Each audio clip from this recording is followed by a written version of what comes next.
We have an unemployment rate of 3.6%. That is exceptionally low. And we had 431,000 new jobs created. Let's welcome the Labour Secretary, Marty Walsh. Mr. Secretary, welcome to the show. Great to see you. Now, thanks for having me today. Go ahead, sir. I think that was a pretty strong report. Lay it on me. No, it certainly was a good report. I mean, when you look at the economy and how, since President Biden's taken office, 7.9 million jobs have been recovering.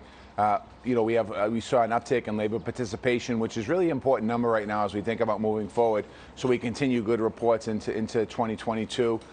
So we have work to do. I mean, there's no question about it. But it's always good to have a good, strong report. We saw unemployment rate in the Black community go down, Latino community go down, the American Indian community go down. Women went down.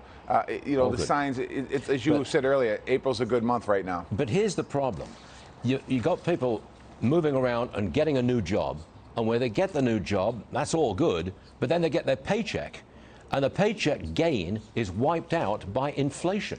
It's a great time to be a worker in America, but it's a problem when you get your first paycheck. And forgive me for saying it, Mr. Secretary, but I don't think President Biden is able to get inflation down, certainly not in the near term. No, I mean, there's a lot of challenges right now. We have the Putin price hike with oil and gas that we're seeing across the country. We still had a lot of problems in supply chain, but the president's plan right now and what he's working on with us and the country is to bring the cost for consumers down. And this certainly is not going to be done overnight. But why won't he move heaven and earth to increase the production of natural gas and oil in the United States? Well, first and foremost, we are producing more gas and oil in our country, but the issue is not that simple.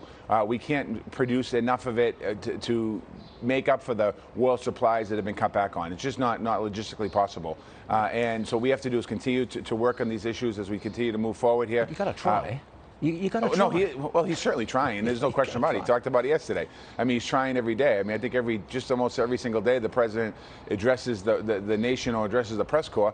He's talking about inflation. He's talking about trying to bring costs down, trying to help American people, working on supply chain issues and global supply chain issues. This isn't just about, when I say supply chain, I'm not talking about the ports and bringing ships into the port. I'm talking about keeping our global economy moving forward. These are challenges not just here in the United States, but all across the globe.